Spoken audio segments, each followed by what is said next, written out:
How unprofessional. By the way, Denton, stay out of the ladies' restroom. That kind of activity embarrasses the agency more than it does you. This is Snake. Do you read me, Otacon? Loud and clear, Snake. Kept you waiting, huh?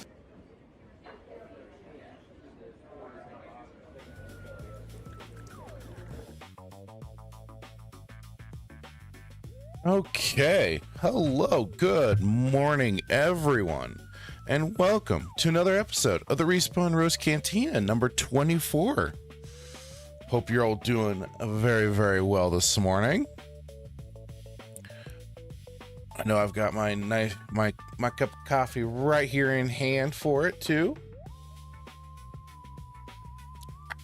It's the spot. And what's funny too is sometimes I'll set my alarm, but this morning I just woke up, boom, right on the dot when I needed to. That internal alarm clock can be a motherfucker sometimes. But I see, unfortunately I can't bring it up, but first we did have Tehlim 29 with on the YouTube side with a shalom and good to see you all. Good to see you too, Tehlim 29. Thank you for being here. And we did have a one nerdy Neo popping into the chat saying about to get on a flight, so can't stay, but will, as always, catch the replay. Have a great stream. Well, thank you, sir. And I hope you have very safe travels. And it's not, although I think you have a little pocket gaming system, right? So hopefully it's not too boring. And they don't try and take it from you or nothing. But enjoy your trip, sir. Something I've not done in a while is taking a plane trip anywhere. It's probably like 2003. Yeah, 2002, 2003 was probably the last time I ever got on a plane. Otherwise, after that, it's just we just drove places. But again, sir, hope you have safe travels.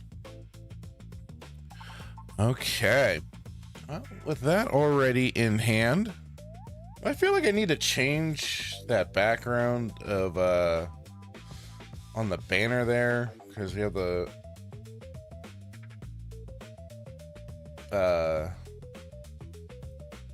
Warcraft poster still there. I feel like I need to change it with something else, but I just don't know what I would. I don't have anything. I'll have to think of something. Oh,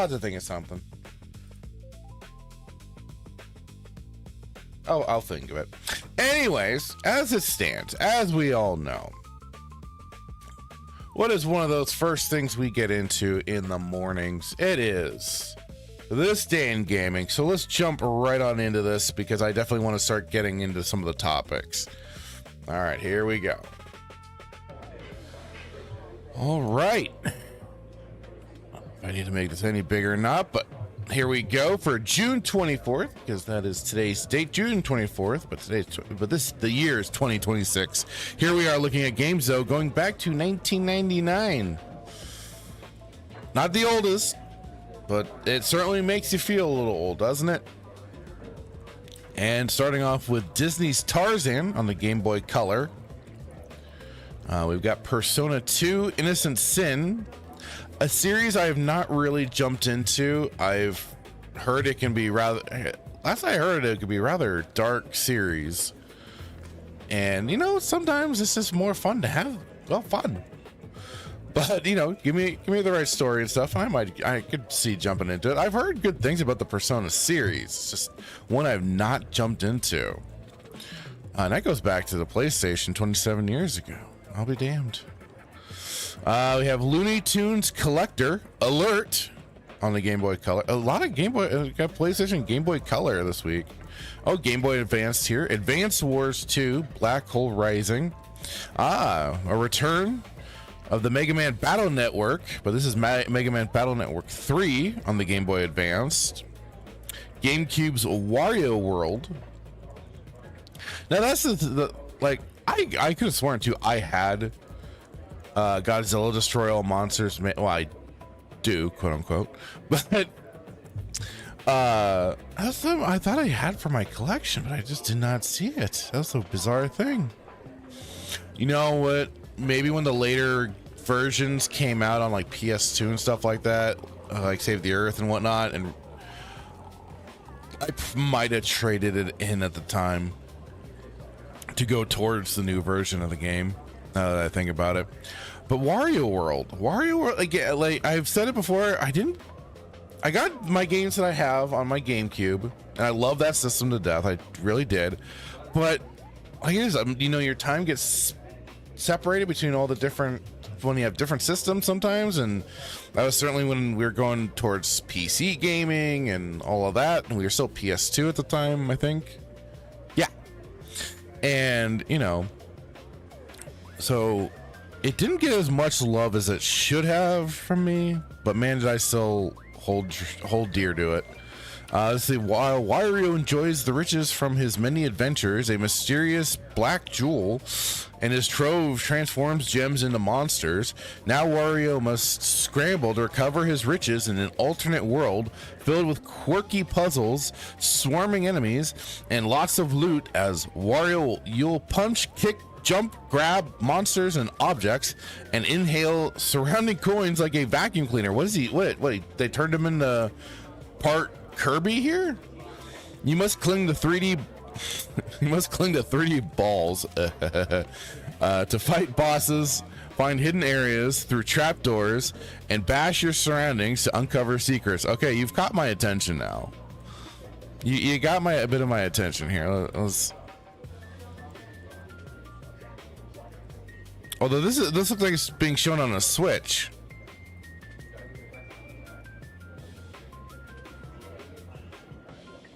I'm just kind of curious to get an idea of this.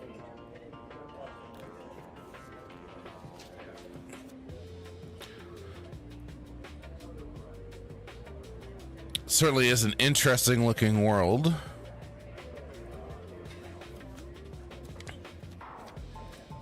What was it? It was the Super Mario World and the 6 golden coins, which was, I think, where old Wario here made his first appearance. And then I think I remember playing the Wario game on the Game Boy, because I think it was in Wario World after that, right?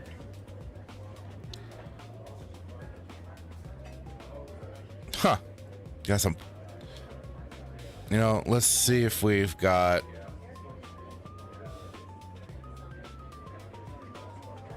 Part 1, Wario World walkthrough. Greed is good, with commentary. I'm the only one making the commentary here, folks. Only me. Let's see. Looks like we gotta kind of jump around the long play here. Let me just.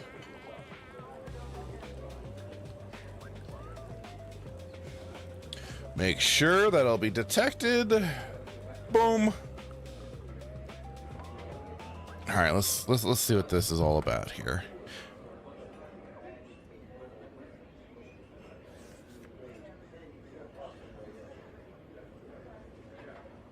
Just to kind of get an idea for it. Why not? Wow, that just kicks you right in the balls, doesn't it?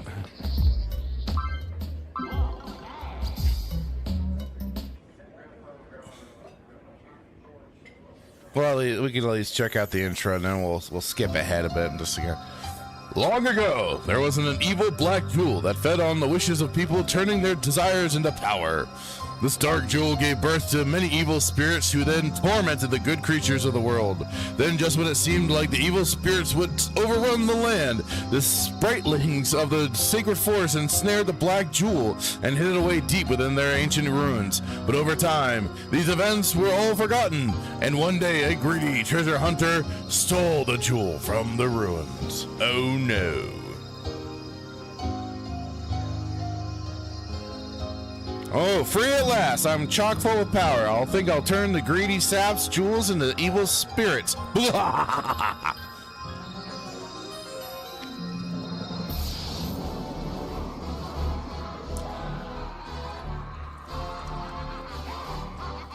Look at that. Look at that bastard. He's just smiling and laughing his head off.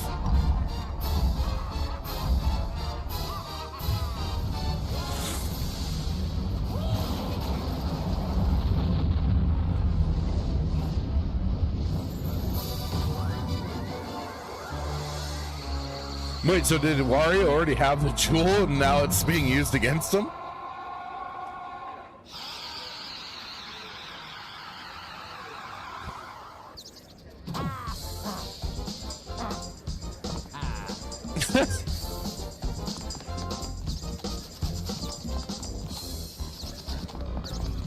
I mean, it definitely has... Wait, what was that?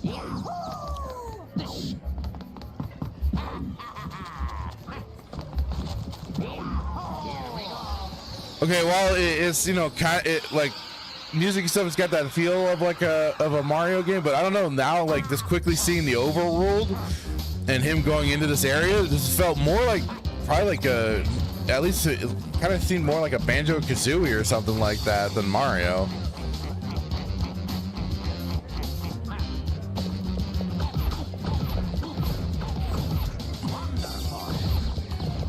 Wonderful. Huh.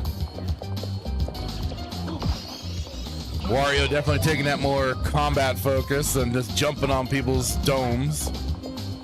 Oh, no. Mario did the punching and stuff in Mario 64 and whatnot, so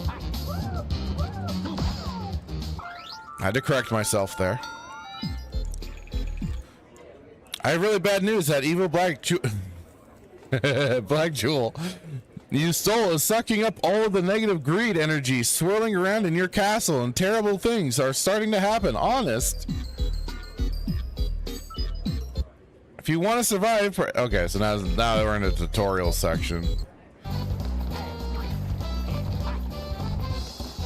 Look at me, just avoiding combat now. What the heck? Got your platform in there.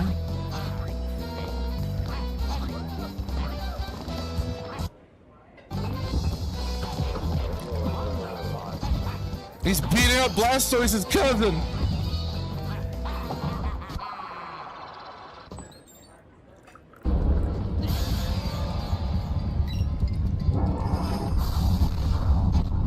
Looks familiar.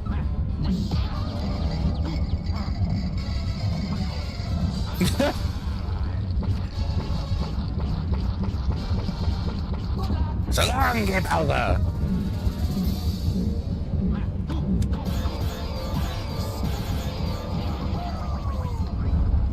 All right, I just had to at least check that out. I mean, that certainly is like a certainly a little intro for the game. It's for an early boss and stuff like that, especially for people that probably played Mario 64. It's like, here you go. Here's a little kind of warm up for you, and who knows what I won't go too deep. Who knows? That could be like game. I don't know. It looked like it could be fun. So. Hey, Sam, how's it going? This is way too early. What can I say? I'm an early bird. It's the way I've always been, brother. But I understand. I've thought, like, I've brought it up before. I've thought of maybe pushing ahead a little bit to a more later time, maybe more normal for some people. But I'm just like, I like getting up early. I love doing this, starting a day doing this and everything. So. But welcome, sir. Thank you for dropping on by. Much appreciated. Okay. Moving on along here. We have the Legend of Hero. Oh,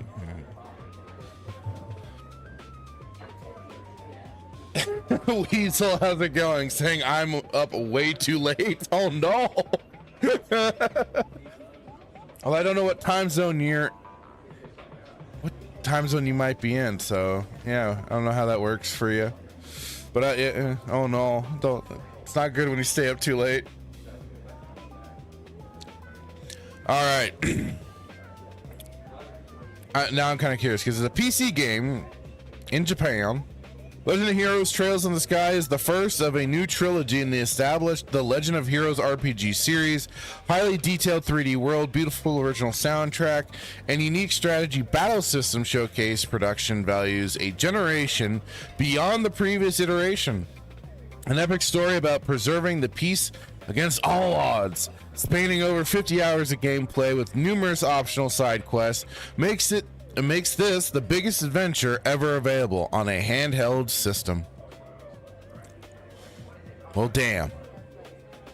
Wait, a handheld system is on, but it's saying it's on PC, so then I'd imagine Switch 2, and PlayStation 5, PSP. Oh, interesting.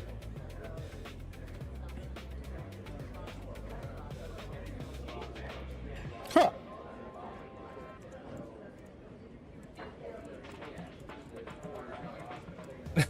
All right, Sam's going to bed now. You have a good one, Samael the Infamous. Have a good one, sir. Thanks for dropping by. Okay. Okay. Yeah, for you it's 5 a.m. I understand.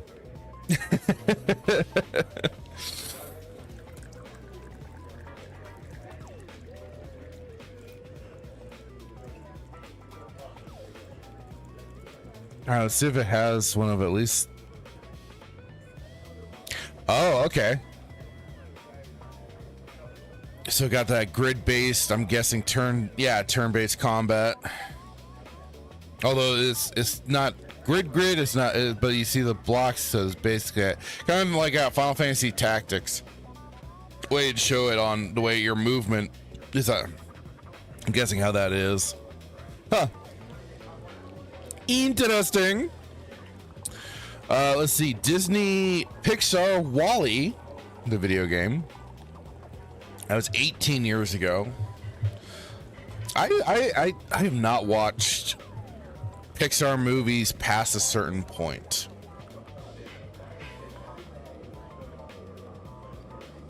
The last one I think I remember really watching was Monsters Inc. And that was even shown. Hang on, let me check the dates on this really quick. Yeah, okay, Monsters Inc. was a 2001 film. So I remember watching that even in my graphic arts class in high school. And the teacher was kind of just detailing, like, you know, just what level of work went into Sully and them and all of that. So, but like, I think beyond that, like, Monsters Inc. was probably the real last Pixar movie that I watched. But after that, not so much, because it was like Toy Story 1 and 2 I know I watched, Monsters Inc. And then after that, yeah. Let's see here. Final Fantasy Tactics A2 Grimoire of the Rift on the DS. Is this going more off of Final Fantasy? Yeah, I'm guessing Final Fantasy Tactics Advanced. I did not, because if this is supposed to be a sequel. Embark on a journey through the vibrant world of Ivalice. Oh, this summer with Final Fantasy Tactics A2 Grimoire Fate. As the third entry in the Ivalice Alliance series. Third. This follow-up to the 2003 Game Boy Advance releases brings the popular Tactics franchise to the Nintendo DS for the first time. Final Fantasy Tactics A2. Well, I'm happy to hear that, Sarah Good32. Thank you. Saying Jesus loves you. Well, that's good to hear.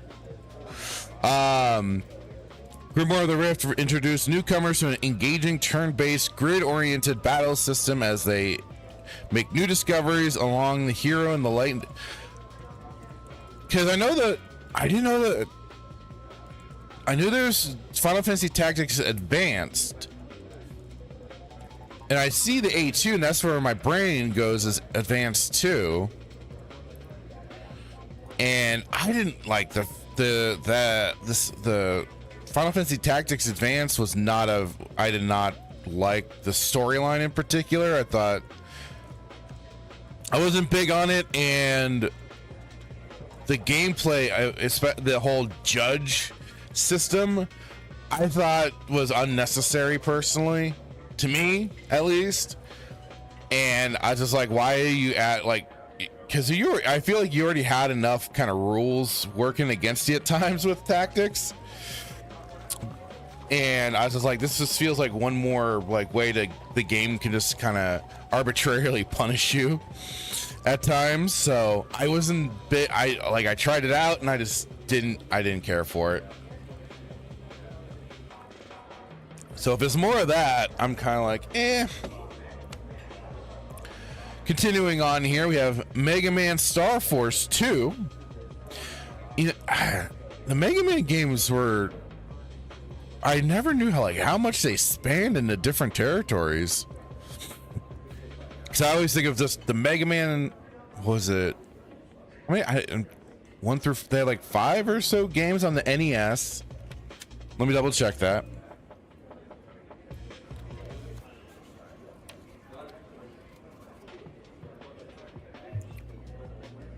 Six mainline Mega Man games on the Nintendo. And then there was the whole Mega Man X series.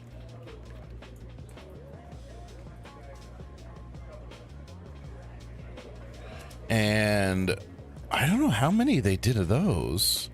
8. They did 8 of those. You know, I played a couple of them.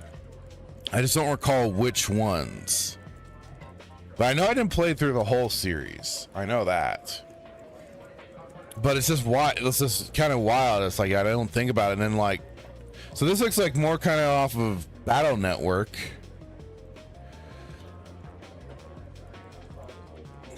Interesting.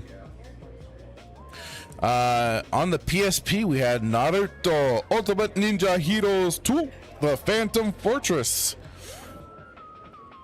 I know I didn't play the handhelds for, other than like I think some Game Boy Advance emulated games, but even those, since the emulators at the time were still kind of being worked out, didn't play much of the games. But I'd mainly play like some of the mainline stuff, and of course then the Ninja Storms that came out later. What was it too? The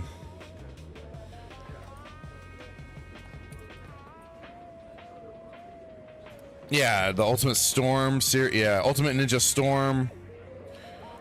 God, there's so much freaking. But yeah, those I remember jumping into, but not so much like the portable stuff.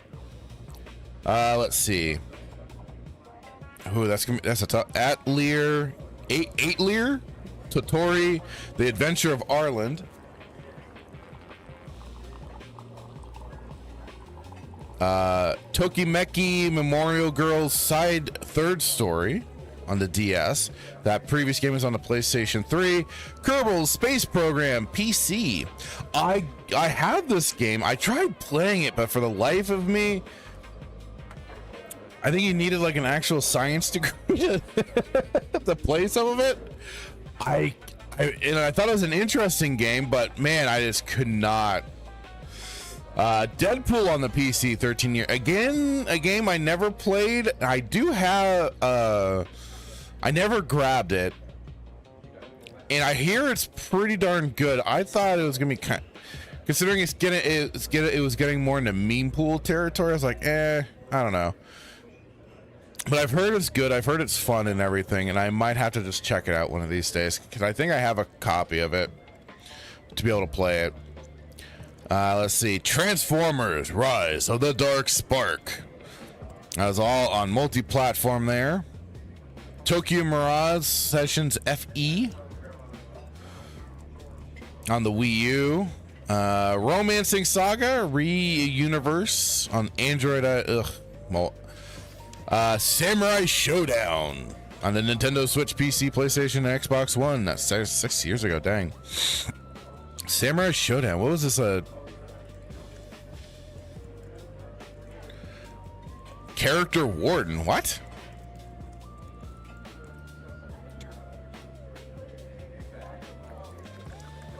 Just some What is that? Just some DLC or something? That's weird.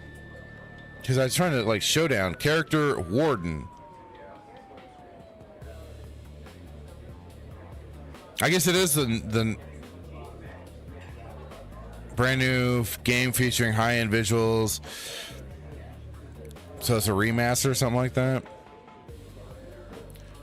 Although it's like it's confusing because the page is like trying to advertise more the DLC than the actual game. Oh, okay. So yeah, it was a remaster. I remember playing this on the arcade back in the day. And man, it was crazy. Also, I think I said it in the chat for the Melee Games recent podcast, where because they got an arcade stick, and I said for the life of me I could never get, even though like I have big hands and everything, and that's where like it for me having something larger like certain controllers can feel really comfortable for me. Just the arcade sticks just never worked well for me. Sometimes I think it was just the button placement, and I just could never quite get the right like movements for doing certain moves and whatnot. So it was not, the arcade sticks have never been a big thing for me. I've always much preferred controllers in that regard when it comes to like fighting games and everything. So I probably should maybe just I need a lot more time with them, because I mean it works for basic games. It's just fighting games that always felt awkward for me. Samurai Warriors 5 on the cross-platform there. This is more in the Warrior series, which is fun. The Warrior series is fun, but I think it's the Samurai Warriors Empires that is a lot of fun, because it has like a whole empire building kind of side to it. And I know that was especially the version my brother would go for. Let's see, Scarlet Nexus on the PlayStation, The Caligula Effect 2. Interesting title. AI, the Somnium Files, Nirvana Initiative, Fire Emblem Warriors, Three Hopes. Fire Emblem is a series I've never really gotten into. I've checked out a few of the games. I got one of them when I had the 3DS, and it wasn't bad. It was interesting, but just didn't quite get into it. Oh, Lord have mercy. And we got Death Stranding 2 on the beach 1 year ago. Kojima's madness continues on. Yeesh. Yeesh. But that is this day in gaming. Interesting selection. Like I said, though, the Wario World kind of caught my eye there. Looks like it could be a bit of fun, and like also Deadpool will have to be a game I eventually play and get around to. But we'll see. But yeah, that was this day in gaming. And what do we got here in the chat? We got the chat kicking off. Hello, Wildcard Quack. I hate when numbers are used for names, but anyway, saying Disney canonizing Darth Maul surviving past the Phantom Menace and fighting Darth Vader is like if Nickelodeon canonized all of the Loud House fan fiction. I'm not familiar with Loud House, but yeah, it's always wild when they'll, take certain stuff and canonize it. To a certain extent, they kind of did. They the original canon, but I think it was more posed as a what if. They did have Vader and Darth Maul fight, but it was more like an apparition sort of thing that Vader faced off with. Sadly, it's been a thing they've teased, but yeah, no, like not the whole. And you can blame Dave Filoni and the Clone Wars series that brought him back. That was all them. They never should have done that. Darth Maul should have stayed in the grave where he belonged. Because yes, they did also do but that was a pure what if storyline of Darth Maul coming back, and that's where Dave Filoni tried to get away with stealing the concept and idea and the design of him with the metal legs and going to try and go to the Lars farm where he faces off with Obi-Wan for the final time. So they've toyed with that idea. Unfortunately, though, you did have a retard like Dave Filoni that made it reality. So, good morning to you too, Joker. I hope you're doing well today. Hope work isn't being too torturous or nothing. He says, not gonna lie, I watched y'all's live stream this past weekend. The lack of people getting booted for bad takes, missed opportunity. Well, we would have been kicking Hitman the whole time. And, you know, we can't, I mean, although that would have been like kicking ego, I suppose. So, like what you do on your, for Wednesday nights overbooked. Yeah. Brad, well, you know, Brad, it was his first time doing a live stream. He needs to feel a little more comfortable with it. So I'm sure eventually when he does do it more often, he'll maybe adopt that policy, just kind of giving me the no, wait. Okay, during the recording, he booted me out once. And that was more for a funny than for a bad take. But yeah. But it was funny all the same. Because I then said I deserved it. I had that coming. Joker then says, speaking of people in Star Wars, who should have stayed dead? Season 4 of Rebels. Ahsoka should have died at the hands of Vader. Ahsoka should have just never existed to begin with. But yes, absolutely. But then you had Space Aladdin using the Deus Ex Machina bridge of time and ass pulls to, yes, keep Ahsoka still in the land of the living. Mother frigger. I swear, that stupid time door bullshit. That was like, and I know they've had like time force walk sort of stuff, but not to such a severe extent. So that was just all so bad. So bad. Ugh.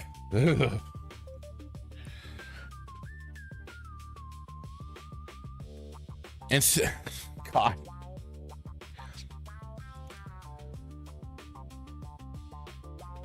I don't. I was gonna go into I was kind of gonna do a little. I was going a little dark humor with this, but.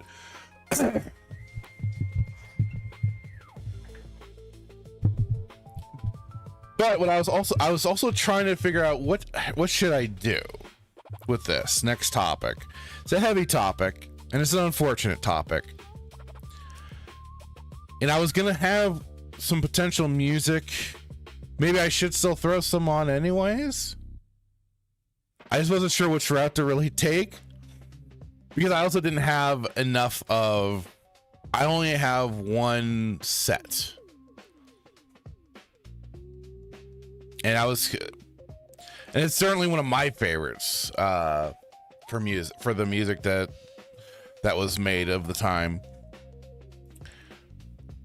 I just may have to adjust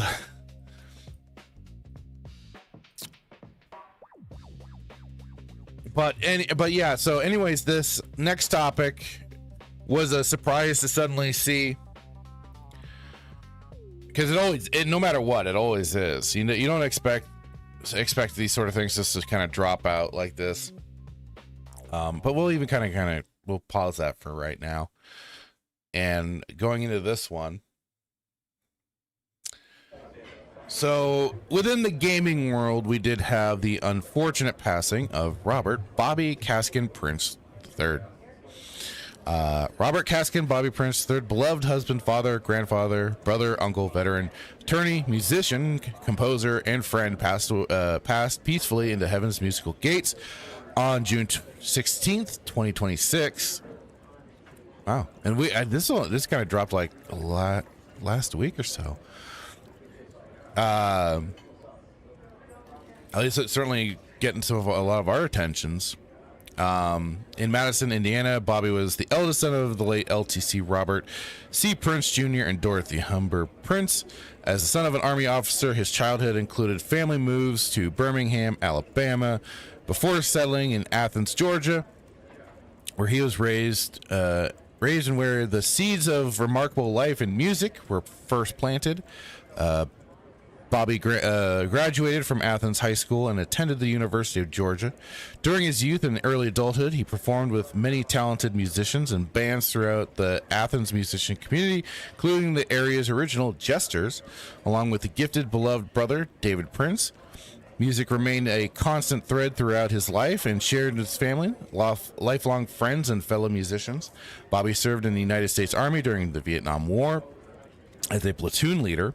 Following his military service, he pursued careers in counseling and in law before ultimately becoming one of the pioneering composers and sound designers in the video game industry.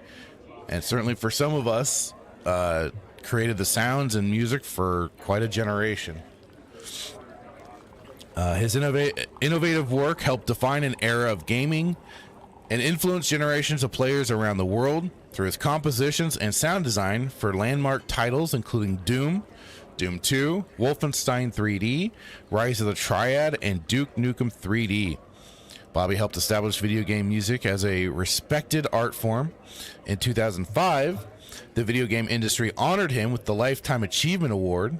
In 2026, the soundtrack to the original Doom was selected for preservation in the Library of Congress, ensuring that his groundbreaking work would remain part of America's cultural heritage for generations to come. And that was certainly, like I said, for Doom 2, and Duke Nukem 3D. Because I didn't play a lot of Wolfenstein or Rise of the Triad, but I mean, Doom 2, and Duke Nukem were certainly three games that I played a lot of back in the day. I got introduced to Doom thanks to my uncle, who had it on PC or Mac, I forget which. And there were some like kind of video gamey soundtracks and stuff that I liked at the time, but I mean, Doom and Doom 2, that brought definitely a certain different sound and tone that really grabbed my attention, and was certainly some of the early things that I loved to death. And the Duke Nukem theme, holy crap, is always awesome. And especially now that you also can have that version from Megadeth playing it, which is even better. But but it was certainly like some of those kind of early things that got me into enjoying music. And so it's pretty crazy to know that now, like, because I was kind of like more into soundtracks versus like actual music. Like, not, I hate to say actual music, but like bands and stuff. Before I got into certain bands and everything. But this is certainly like kind of that. If you know Doom, it did use. It was homages for actual songs from known bands at the time. And man, kicked off a hell of a soundtrack. And I mean, just the whole thing is also really awesome when you go through all this different the different tracks and stuff like that. And like I said, Duke Nukem 3D has a real kick-ass soundtrack. And it was just certainly some of that stuff that gave such a so like I said, just a sound for that era. And it was all what a thing. In 2005, Bobby began a wonderful new chapter when he met and married his soulmate, Connie Freeman Prince. Together, they made their home in Pigeon Forge, Tennessee, where they shared 21 years filled with enduring love, music, creativity, faith, laughter, and devotion. One of their most treasured memories began with Bobby's unforgettable marriage proposal at Dollywood. After arranging for a giant message to be displayed on the passing Dollywood Express train, he surprised Connie by appearing with a song and a proposal on one knee, a moment that perfectly reflected his creativity, romance, and joyful spirit. As creative partners, Bobby and Connie wrote songs and stories, produced musical records and videos, performed together, and brought inspiration and joy to many through their shared gifts. Those closest to Bobby knew him not only for his extraordinary accomplishments, but for his kindness, humor, humility, generosity, creativity, and deep love of family. Whether composing music, telling stories, playing guitar, sharing laughter, or offering encouragement, he approached life with gratitude and an open heart. Bobby is survived by his devoted wife, Connie Freeman Prince, his sons, Robert Caskin Prince, and Andrew Christie Prince, his cherished granddaughter, Annabelle Prince, his sister, Patricia Clark, his sister-in-law, Woody Prince, nieces, Ellen Moore, Lori, Kelvin, Escobar, Molly Seawright, and Tiffany Thomas, nephews, Mark Moore, Neil Moore, David, Liz Prince, all the parentheses screwing with me a bit. Great nieces, Carolyn Prince, and Julia Moore. Great nephews, Trenton Epps, Frankie Moore, and Nathaniel Moore, Jackson and Davis Prince, and many more beloved great nieces, great nephews, wow, had a hell of a family. Dear friends, he was preceded in death by his parents, LTC Robert C. Prince and Dorothy Humber Prince, and by his beloved brother, David Prince, and brother-in-law, Bob Clark. Bobby was also deeply loved and adored by Connie's family, who embraced him as their own, and by a large circle of extended family members, and cherished friends whose lives were forever enriched by his friendship, music, humor, and love. Connie and the family wish to express their deepest gratitude to the countless Earth Angels at Dollywood and beyond, whose prayers, kindness, encouragement, and loving care surrounded Bobby throughout his illness. Special thanks are extended to the physicians, nurses, therapists, caregivers, and staff of the VA, UT Medical Center, Vanderbilt University Medical Center, Covenant Health, and Habit Home Health, and Amidices Hospice, whose compassion, skill, and devotion brought comfort, dignity, support throughout his final journey. While many throughout the world will remember Bobby for the music and soundscapes that helped define a generation of gaming, those who knew and loved him personally will remember something even greater, a man, talent, integrity, humility, faith, laughter, and love, whose greatest joy was sharing his wit and wisdom with family and friends. Bobby Prince's legacy lives on through his music. His love lives on through our hearts. And that was this on here. What was this? On this legacy website. And I do have also a couple other just little things. Cause yeah, like I do have the article about, but we already kind of touched that already got touched on, that his soundtrack for Doom got put into the U.S. Library of Congress, which is insanely cool. Sorry, I have I have all this stuff. I just forgot to get it reloaded.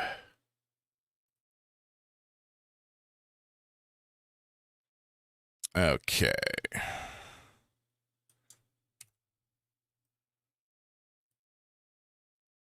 Close that out. There we go.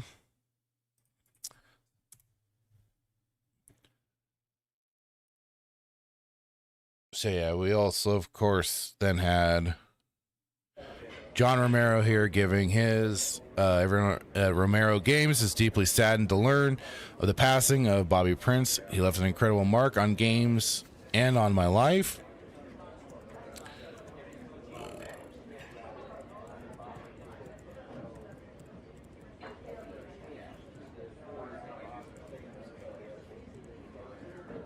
And then the co-founder of original 3D Realms and Apogee, George Broussard, had this. RIP Bobby Prince. He was 81 years old and passed on Tuesday. Received a DM from Joe Siegler last night with a link to Bobby's obituary, which is that legacy link that we just that I just went through. Bobby was the epitome of a Southern gentleman residing in Tennessee. He had a smooth Southern drawl and warm, friendly smile, and always friendly and eager to help. He was a joy to collaborate with. We collaborated with Bobby on something like 17 projects at Apogee and 3D Realms from 91 to 96 or so. Bobby would often fly down for a week at a time on large projects like Duke Nukem 3D because he thought it was important to be in the office and mingle with the team and talk to people and dial in what sort of music was appropriate. Bobby could often be found with a recorder going around the office recording sounds for a game. It was a joy to have him in the office, and he felt like every other team member. One of Bobby's defining traits was his ear for melody. He created tune after tune that you could hum in your head. His music was sticky. He could effortlessly transition from happy, cheerful music to cosmic adventure, or Commander Keen to dark and moody music for Doom, Rise of the Triad, or Duke Nukem 3D, or period-style World War II movie-influenced style of music in Wolfenstein 3D. What that man did on ad-lib card with limited instruments was staggering. Bobby was a prolific creator. Looking back and creating his body of work, he was essentially the Hans Zimmer of early shareware games, and all that came from him being so passionate about music and video games, which were just emerging, that it started as a hobby and was the polar opposite of being a lawyer. Bobby was blessed with the creative gene, and a generation of early gamers were blessed with his music. Bobby defined a generation of music for early shareware games, and he was recognized for his work. His impact is internal and has been a legend for 3 decades. His work lives on, and he will be greatly missed. And I did see also this. I did particularly find thanks to the Melees when they covered this. I thought, why not? Which was from Apogee. Let me pause that real quick. Apogee Entertainment here. Bobby Prince shares the story behind Commander Keen's Eat Your Vegetables. Originally written for Keen Dreams intro, this track went on to become the iconic theme of the Dope Fish. Footage courtesy of Joe Siegler. So let's...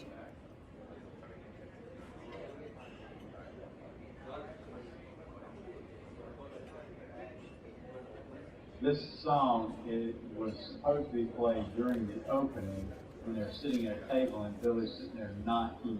And it's got his mother, his father, and his sister at the table with him. This is the way I envision it. And his mother goes, "You got to eat your vegetables." She's going to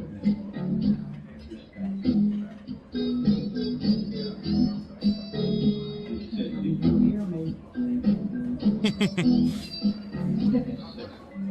Billy, there's the man. Tell him, Dad. He says, "Tell him, Dad." So his dad goes,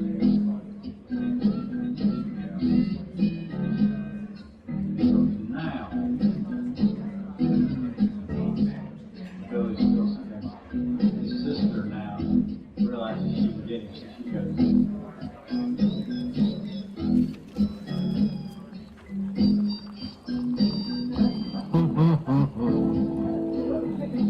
Great. that was supposed to happen during the opening, and I could see the camera, the angle being different for each one.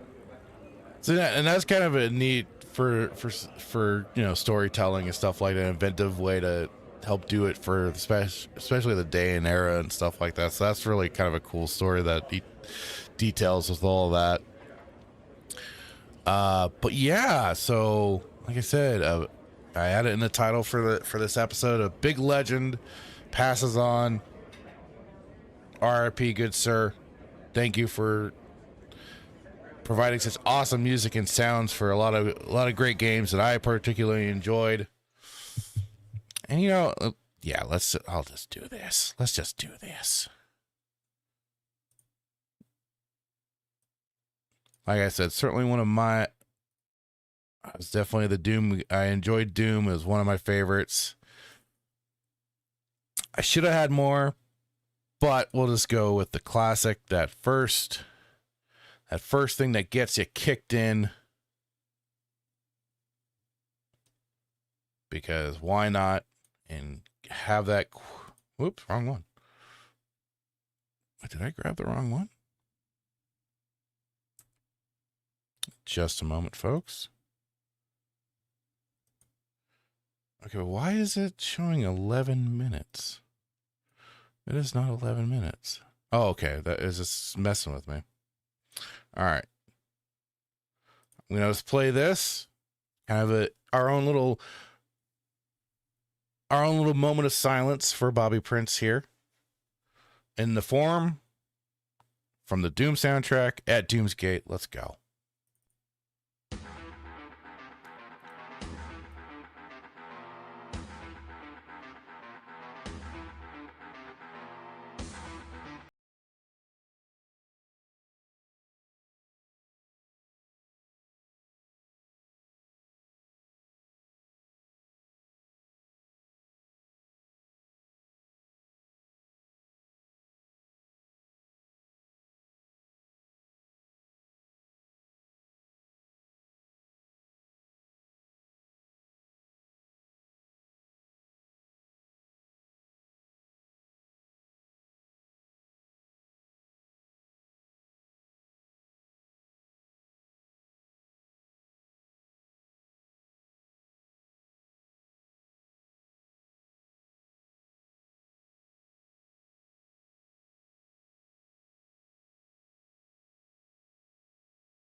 Okay, well, there we have it.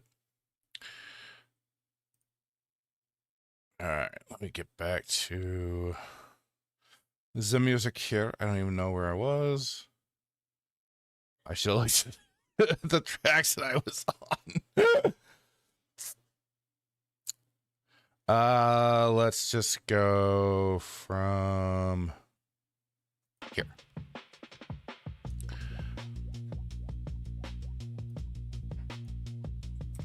All right. Well, and you know what? Speaking of Doom, this I found just randomly so because I was trying to look for a cover of a particular song. And weirdly,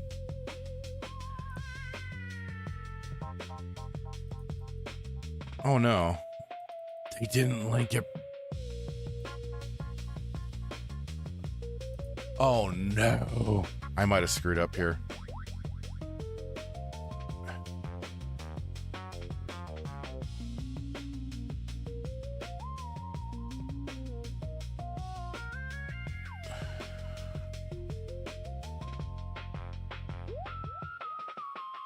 Oh no, hang on. I'm gonna, I saw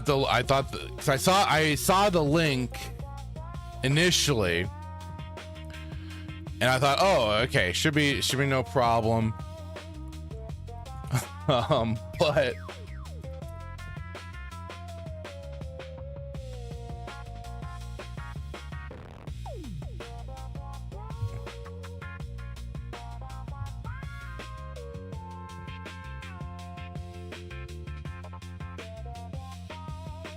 here I let in with this intro and stuff too.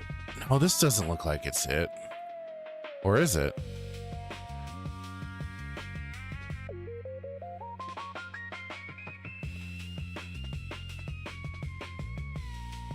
See, this is what happens when you just kind of go off of, I guess, something that looks like a faint little flashy trailer.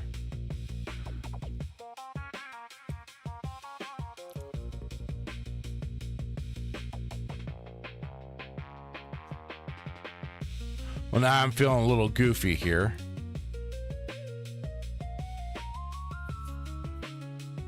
Somebody even said to please fix your link in the comment of the video. Oh no. Well, okay, we'll still check out this video here. And so, like I said, I was trying to look for a song,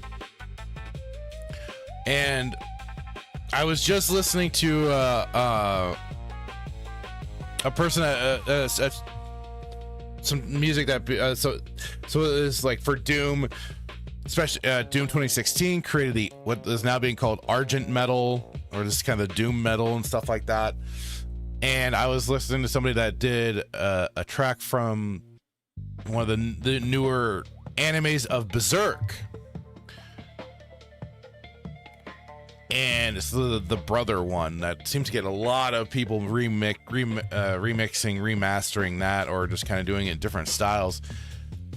So I was like, okay, but has anybody done Susumu Hirasawa's Forces, which I think is still probably one of the best tracks next to Signs from the follow-up PS2 Berserk game and everything. Because the dude he's done phenomenal work for the Berserk series. But I was just trying to look for some, and I found some metal covers of Forces and stuff like that. But what was funny, because even this had been, this was done, so this was posted in April. But I saw this, I was like, oh, well, that looks wild. I was like, wait, and I was just kind of confused. I was like, wait, what? So I stopped it. I was like, okay, we'll watch this for today, and we'll take a look at it. And so this is Brutal Doom Berserk Edition. Like I said, this might also help give me more an idea of where to look, because I don't think I found the correct mod, especially with it being Brutal Doom. And so, yeah, here let's take a look at this. Oh, let me make sure.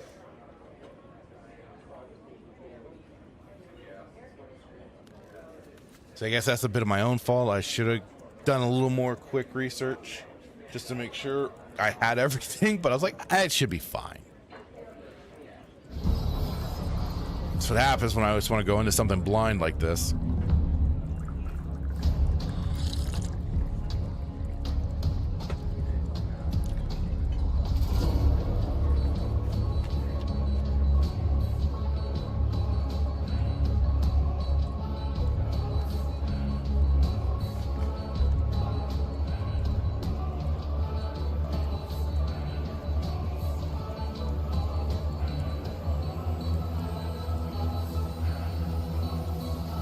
Hope this music isn't gonna get me into trouble.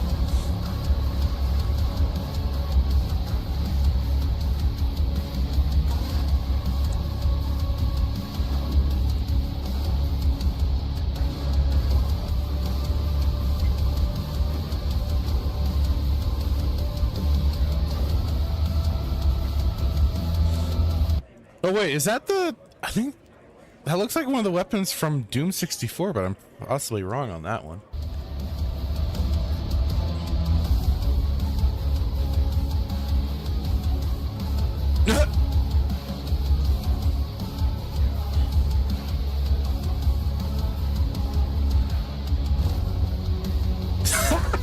It's got the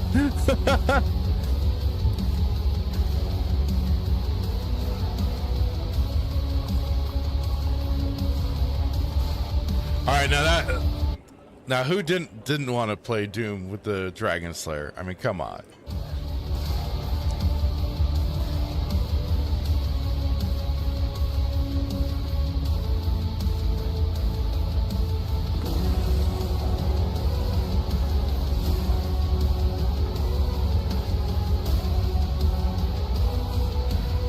Oh Jesus.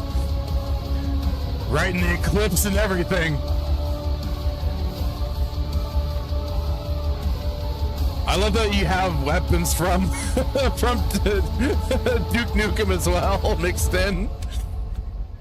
Brutal Doom Berserk Edition.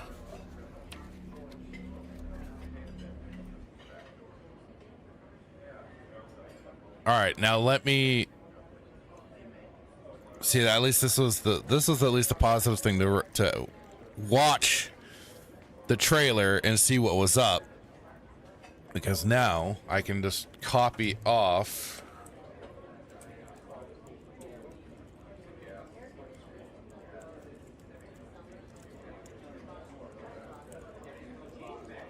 the link right here on the video.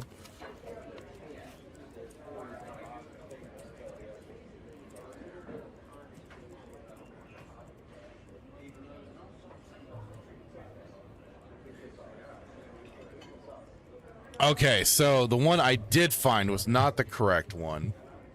Let me just hang on just a moment. But that was an insanely cool trailer.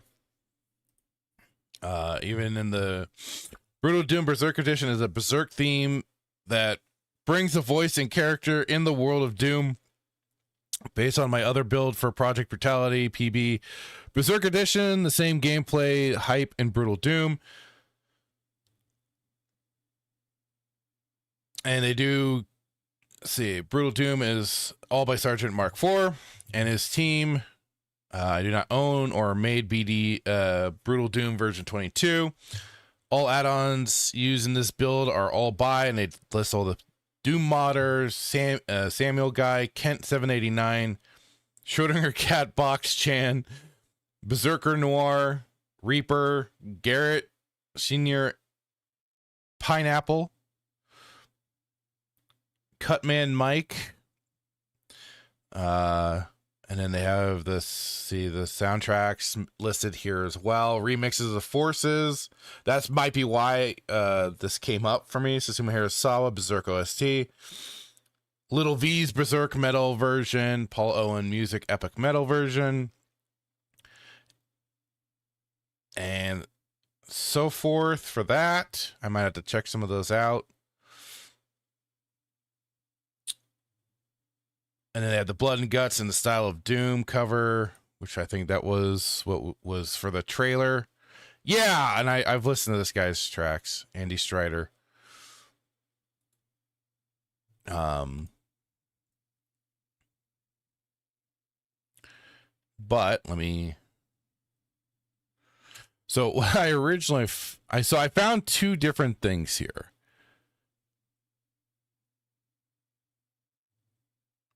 I found two different pages. Well, I found one different page. And of course, then I brought up the one thanks to the video itself.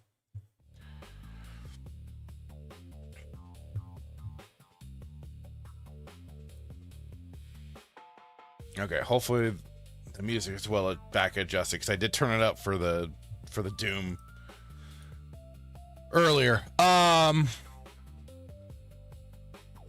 But yeah, so first what I found was this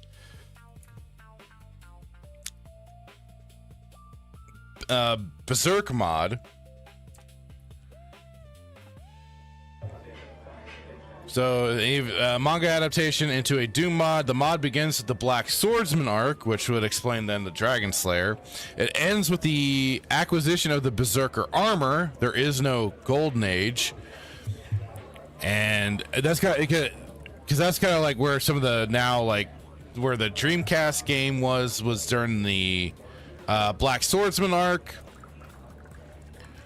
and the PS2 game as well. And that goes through just after the oh god, I forgot what it was specifically called now. But it's like the kind of religious arc.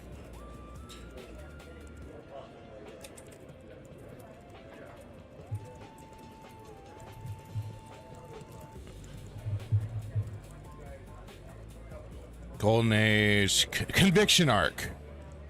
So the binding chains and that whole stuff. Lost Children's probably still one of the best one. which has still yet to be adapted. But it started after the PS2 game started after the Conviction arc, and was right into the whole, you know, rebirth of Griffith and all of that. But it's kind of funny because that's where it ends with the acquisition of the Berserker armor, and that's where the PS2 game is effectively ended after your fight with Grunbild, the big kind of crystallized dragon apostle. But the sad that what made me go, wait, what the heck, is that like these screenshots did not. I stopped watching the trailer. I'm like, there's something off here. So there's this, and maybe this is where I didn't see this person listed, and this mod was released February 28th, 2026. And then we do have the page for the actual Brutal Doom mod here.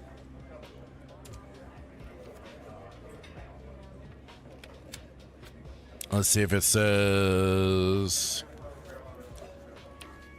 So yeah, it was by the person that the person that made the video, JP_Valley20,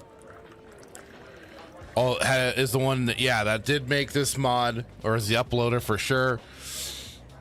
Brutal Doom Berserk Edition is a Berserk theme that brings the voice and character to Doom based on my other build for Project Brutality, PB Berserk. This will bring the same hype in Brutal Doom.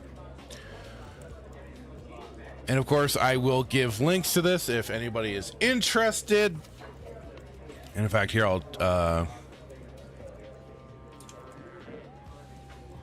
have to check this out later, because you can't go wrong with A, Brutal Doom, and B, when you combine it with Berserk of all things. So there you go. There you go.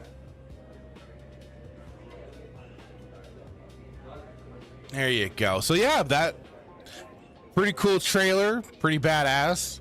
And if you're interested, there you go. And they have all the credits listed in the mod. Mod in order. Map. Okay, so that's kind of, I think, giving you map of your choice. Mod, sounds, Berserk music, gameplay, weapons, visuals. So it's probably just a very nice little plug and play. Have some fun.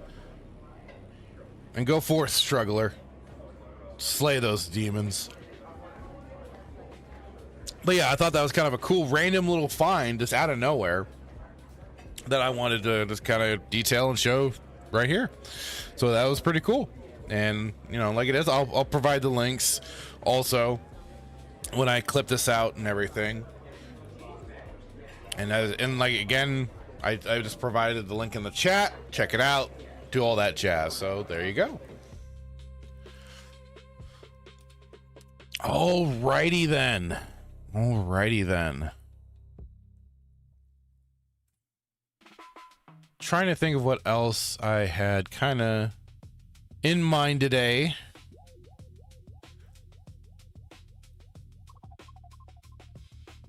Let's see. What did I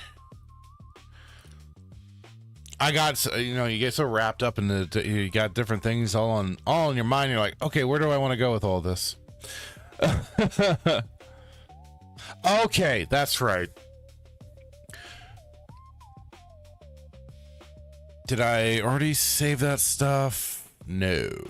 All right, so give me just a moment here to pull this.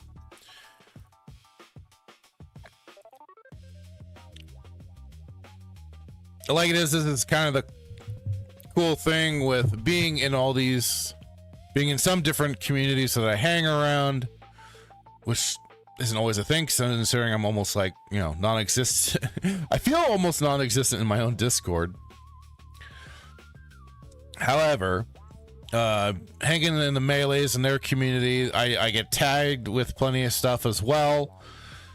And certainly Lighthaven, aka Sergey, he's always kind of tagging me and others for certain content to check things out. And he did tag me with a couple of videos that we're going to check out here today. And I will, of course, you know, kind of, you know, Disney, when it comes to Disney Star Wars in particular, Disney Star Wars is not something I care for. I have already tortured myself with plenty of its slop. The last thing I know for coverage wise, Jay Hitman and I on our show Saturday Night Sith, we had covered the Acolyte, which I think just kind of just took it out of us. Certainly did for me. I was kind of I tapped out. I mean, it was already bad enough. We had things like Obi-Wan the Obi-Wan show, everything to do with everything Disney Star Wars, basically, because we were like covering. We the way we started our show was first with the Book of Dad Bod Fett, or Book of Boba Fett, and we were going from there. And like in between things, like in between seasons of certain shows we were waiting for, we then covered like Star Wars Rebels and all of that. So needless to say, I don't care for Disney Star Wars. I have the only game of this era that I have played, and I do have, I guess, unfortunately, on one of my profiles, but I got it for so I got two games, but I got them for like I know I got one for $5, which was the Battlefront 2, and it just doesn't hold a candle to the original Battlefront 2 from 2005. It just doesn't. But I did get that to check it out and be like, okay, let's see if there's anything redeemable to this, because I already knew the story. They teased us with, oh, you're gonna play as the Imperials, and then, oh, so shocking, they don't let you get to play as the Imperials,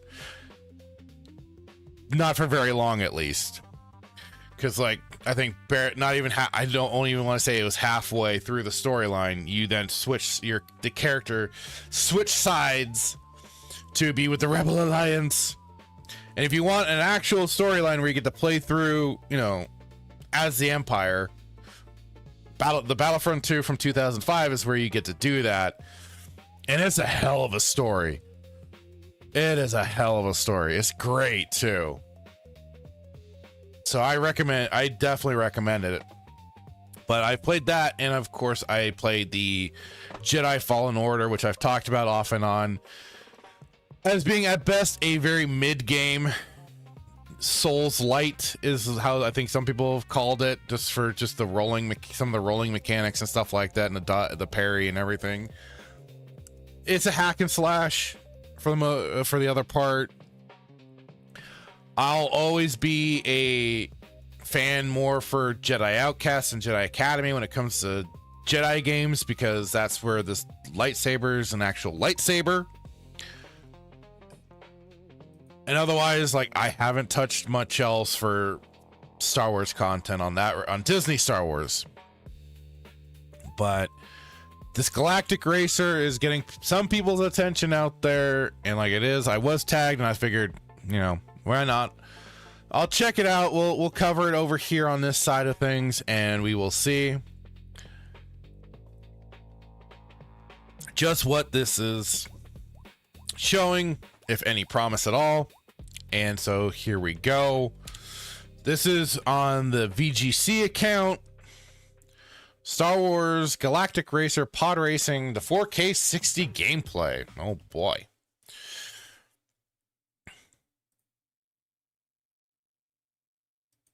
Sorry, just a moment. Switch on over here. Look at that orange. Look at that orange.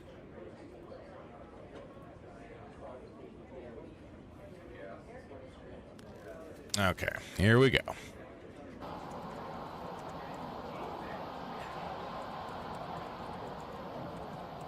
King of the Racers, Tatooine. I mean, I guess it shouldn't be any surprise that I'm guessing they are using the Unreal Engine, considering you see, I don't know if because I just happened to catch it. Just the way the textures suddenly pop in right there as we got to this screen, and then also there's some spot over here where things are shifting and changing, which is kind of, I said this before on another stream, on another Respawn Roast Cantina, is that's kind of with the Unreal Engine. When you kind of jump into scenes, it's kind of like things will look like they've lost their textures, and it's a very base color, and then finally it'll load in. Like I said, if you really want to see some of that, the first BioShock game, you can see that on full display. I remember it happening a lot, even on console and stuff like that. So the consoles are just fun. No, it did it on console as well, and it did it on PC. It did it on both systems. That's just part of the Unreal Engine.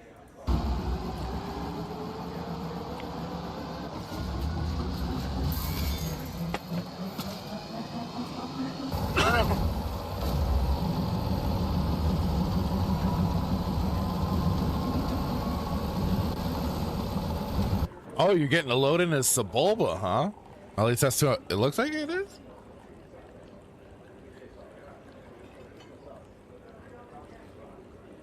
So that's funny.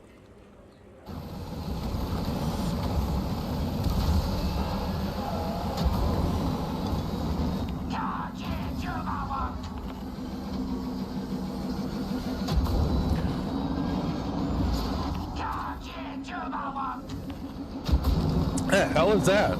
Is that supposed to be one of the racers taunting you or something? Perfect landing. Okay, yeah, it's the other racers. Oh! Eat it.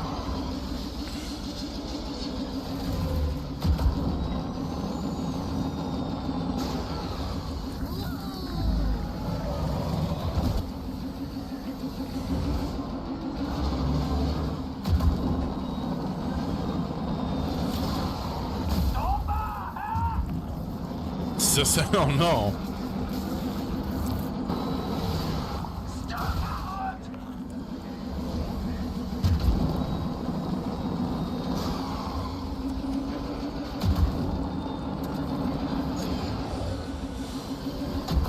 I mean, so far from this, I am just kind of getting, if you played Star Wars Pod Racer back in the day, it's kind of the feeling I'm getting, but it feels a little, I think just a little slower.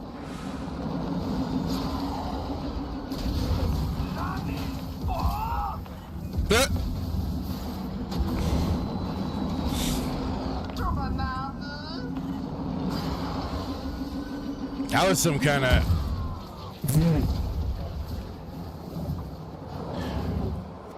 interesting there. I mean, it's a racer. It's the probably least thing that a team could mess up. Galactic Racer. So that was that video there, and we'll check out this next one from GameSpot over here.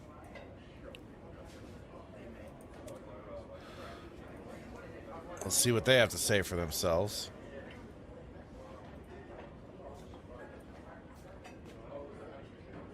This game's a burnout game. Okay, it's a burnout game. Gotcha.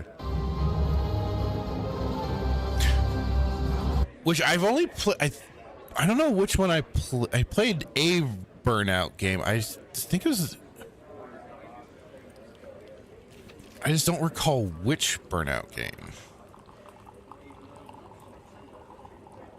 Might have been Burnout Paradise, I think. It was on the PS3. Yeah. I played Burnout Paradise on the PS3. I think it might have been either something I had gotten for free through the PS Plus, or I did actually pick it up. I don't recall which. But okay, let's continue.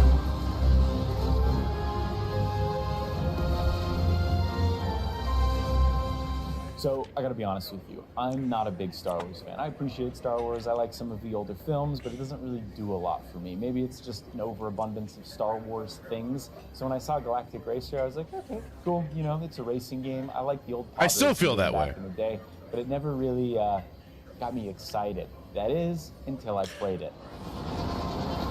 That's some manipulative bullshit. You know it is. And you know what I learned? This game is a Burnout game in almost every form of Burnout. I mean, it's not open. A lot of people have been kind of already calling that from the first trailers that dropped for this, that it was going to be kind of it was Star Wars meets Burnout. So it's because of like the destructibility of the vehicles and everything like that. Like it was, since I hadn't played a whole lot of the Burnout series, I wasn't exactly sure what they were referring to. But I guess it did have to do with the destructible cars and stuff like that. Well, So like Burnout Paradise, but those classic Burnout games where it was a high lethality to racing, where after a few hits, your car gets blown up and then you respawn and you need to catch up. And there is like an arcade battle sort of aspect to Burnout. That is what Star Wars Galactic Racer is. I mean, to me, I would almost then think, especially if what we saw with that previous video where Sebulba flashing with the heat vents and had the flames come out of the pod like it did, then I mean, my brain also goes to the likes of an old classic, Rock and Roll Racing, where it was a destruction derby, and the cars all had their different weapons, either missiles or oil slicks, laser beams, mines and stuff like that. Like that game was so much fun. And I've not, don't want to play with monkey's paw here, but I would have loved if they made a new Rock and Roll Racing, but thing like it is, couldn't really anymore, considering licensing would be a bitch.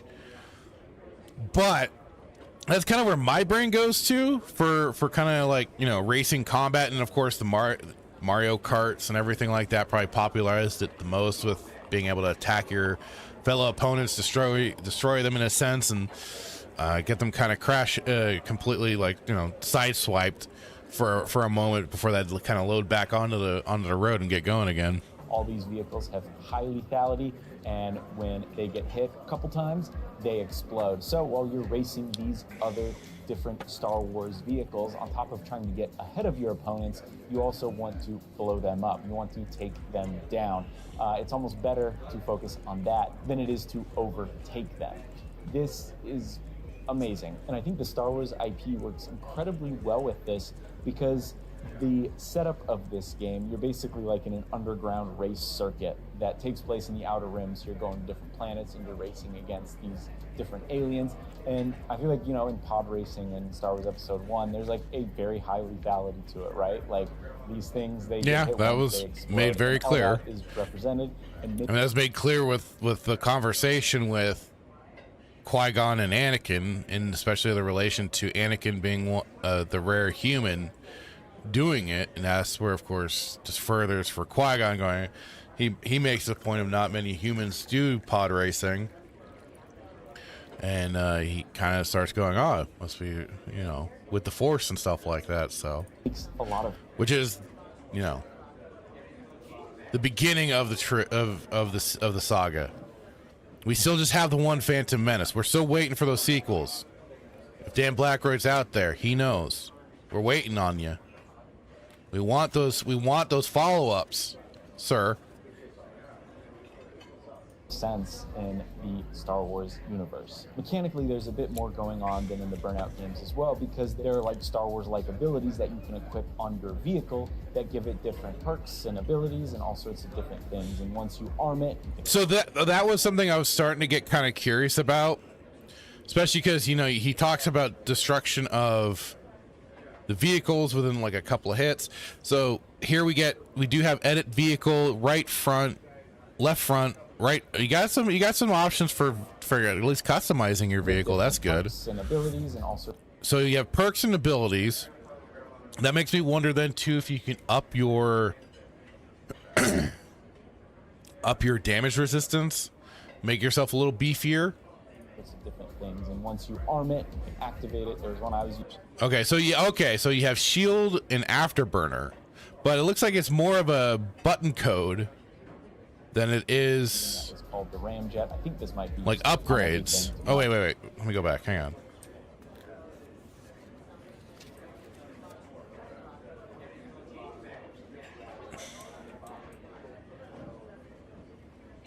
So after they did the button code, you got Afterburner primed and first.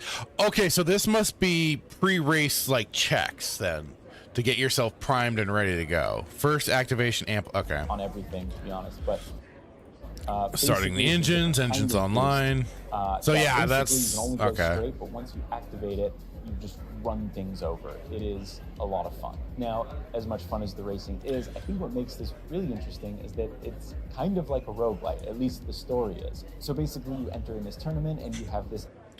Darius Pax, since you're here, why not take part in a friendly exhibition race? No commitment.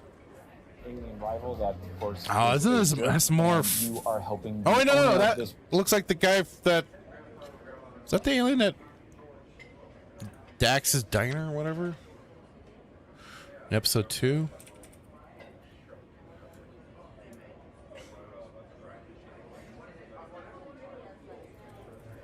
I mean the fan fiction story. Fan fiction story.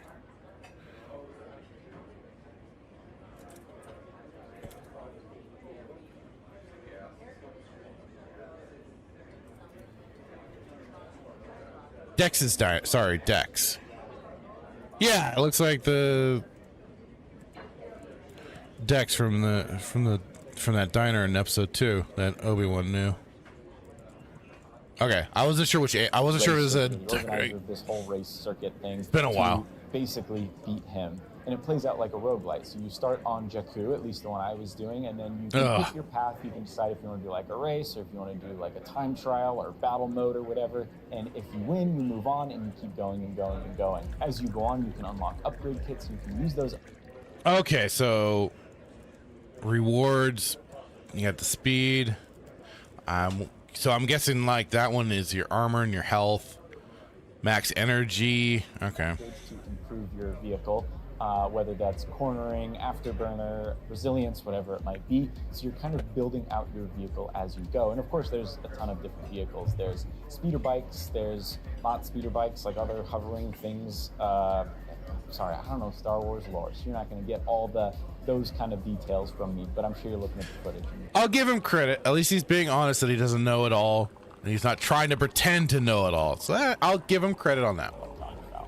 There's a land speeder, that's it. I didn't see his land speeder in particular, but there are land speeders. And there's also this one that, like, when you corner, it, like, almost goes entirely 90 degrees, and you, like, cut. And it's called, like, a knife edge or something like that. It's really cool. It's fun. There's some really creative ship designs, of course, as you'd expect from a Star Wars game. But the last thing that I feel like I need to talk about here is pod racing. So when I first saw this game, I thought it was just a pod racing game, which I think is on me because they didn't show a lot of pod racing until recently. But I saw it and I was like, okay, yeah, they're just making another pod racing game. There is pod racing, but that's not the main focus. The pod racing almost felt like a side activity you can do. And pod racing plays differently. I got to play as Sebulba for one race, and I was going through Tatooine, the Tatooine race course. Yeah, I know some things. I was going through the Tatooine race course from the movie, and the difference is that pod racers are so much faster, but they are way more fragile. So you have to be way more careful going through it. But also because I was playing as Sebulba, one of the abilities I had was like, once it charged, I could press a button and I'd spit fire out the side. I think he does that in the movie too. So it's kind of a cool callback there.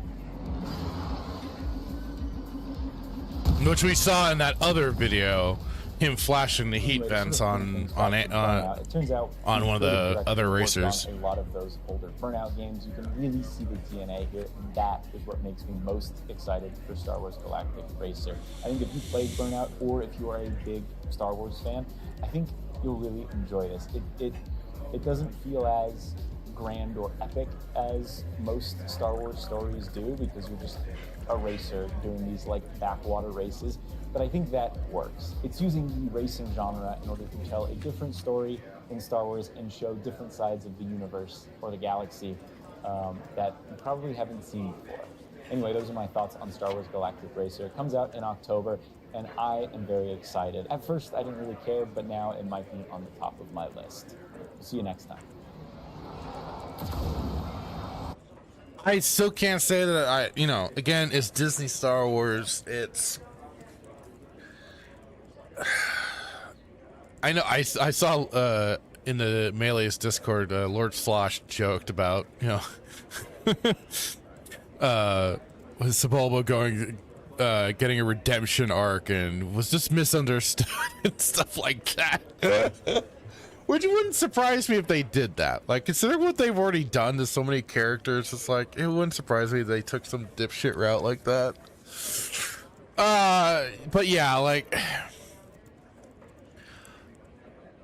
the only, like, I've seen a few, I don't know, I personally haven't seen a whole lot of people. I know the Melees have seemed kind of interested in this. I personally am just like, if anything, I'd probably want to play more of, like, go back to the pod racer games and play those again. I mean, I can't say I won't never play it, because who knows what will happen sometimes with things. And I might get the morbid curiosity to check it out again. Not that I'll necessarily be giving to the House of Mouse and these current year developers some. I'll rent it, I'll check it out. Maybe. Like I said, if I get the morbid curiosity, and so I can't say I won't never play it. You never know. But just because of, the current storytelling when it comes to Star Wars is not that stellar, not that great. So, I mean, looking at it, the gameplay looks fine, sounds fine. It's good that you do have the customization options for the vehicles and stuff like that. That's good. And of course that you are, like, leveling up and getting either, like, different skills for it and everything. I'm kind of curious if like the vehicles, other than like he says, how Sebulba had the flashing events with the fire. If I'm kind of curious if there are other things where you get kind of weaponry or anything for your vehicle to do that in the races to take out your other competitors. But otherwise, I mean, it looks fine. It'll come down to just how obnoxious is the story potentially. Is it or isn't it? We'll just have to wait and see on that one. And, it is what it is. It's just again, more wait and see. Who knows? It could be fun. But it's like with current Star Wars, there's just no, with current Disney Star Wars, it's just kind of like meh. But again, we shall see. We shall see. But that was the Star Wars Galactic Racer. I don't know when it's supposed to be due out. If there is, because I know that it's like it is. It's been pre-release preview builds. Let me check really quick.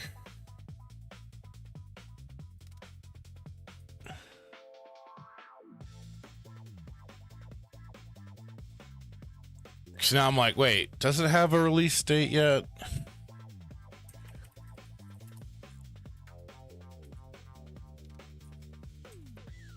Let's see. So, Ali's doing a quick Google search. Oh, and of course they do have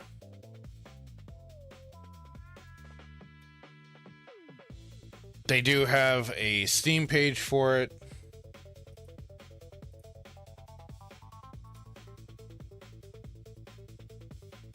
Which I didn't realize.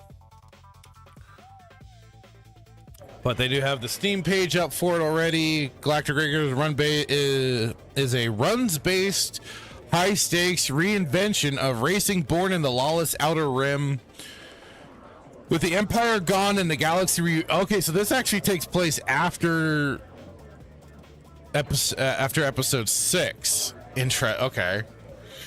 The Galactic League is created, an underground, unsanctioned circuit where syndicates bankroll chaos and champions are forged. Developer Fuse Games and published by Secret Mode. So yeah, coming out October 6, 2026, this year. I mean, I guess it... So... Pricing isn't horrible. Pre-purchase Star Wars Galactic Racer, $59.99. And you got the pre-order bonus, of course. And then pre-purchase Star Wars Galactic Racer Deluxe Edition at $79.99. Which, I mean, nowadays, that's the normal going price is $79.99. So, I mean, I guess pricing-wise, that's not bad. However, oh, what do we have here?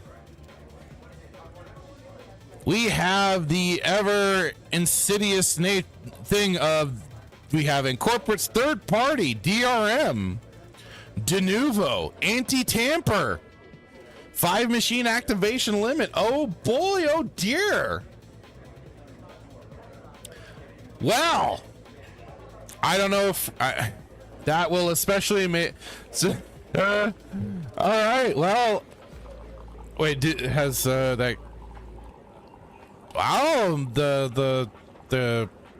Oh, what do they call it? Oh, shush you. Curator page. The DRM, the de novo curator page hasn't hit this thing yet. But yeah, so that's a hit right there in my. So that'll definitely be like a, well. Wait to see that to drop, and I was already gonna say wait for a good sale, very good sale, like probably price of a sandwich sale. And so, yeah, the de novo, darn. Even though, like I've said in the past, I have gotten some games that do have, unfortunately, de novo, but I usually got them at a major sale, so. But yeah, the pre-purchase rewards, exclusive pre-order bonus, livery for your repulsor craft, exclusive pre-order bonus, player banner for multiplayer modes. Okay, I kind of figured there'd be multiplayer, but I wasn't sure. Digital Deluxe Edition.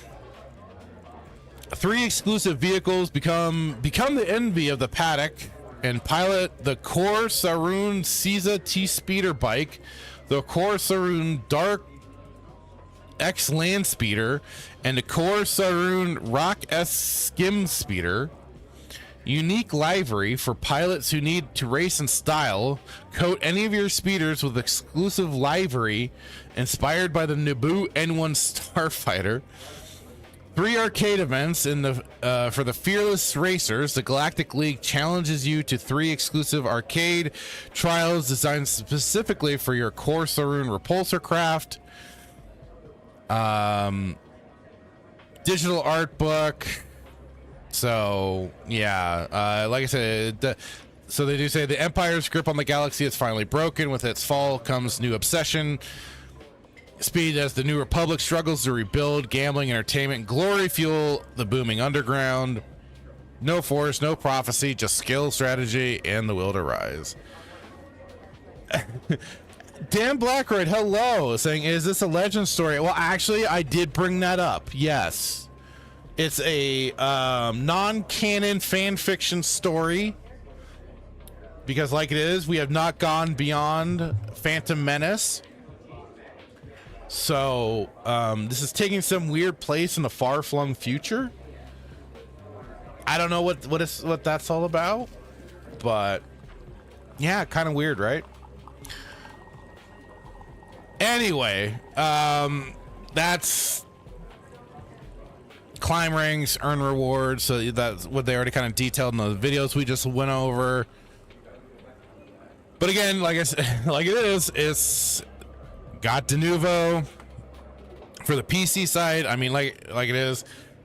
consoles are already basically DRM machines themselves. And then Denuvo is just unfortunately the PC side that they added as an extra layer to mess with you. And as it's been found that Denuvo can have the potential to cause poor performances and bad optimization and everything like that. So it's a real stickler for stuff like that. And that's really what makes it unfortunate when they use programs like that, all to quote unquote safeguard their game and whatnot, and yet people will find a way. Anyway, that's the rest of the Galactic Racer. There we go. If you're into it, cool. I'm just kind of like meh. Well, Dan Blackred, you missed the real pod race part. Well, their iteration of a pod race, they did show off pod racing.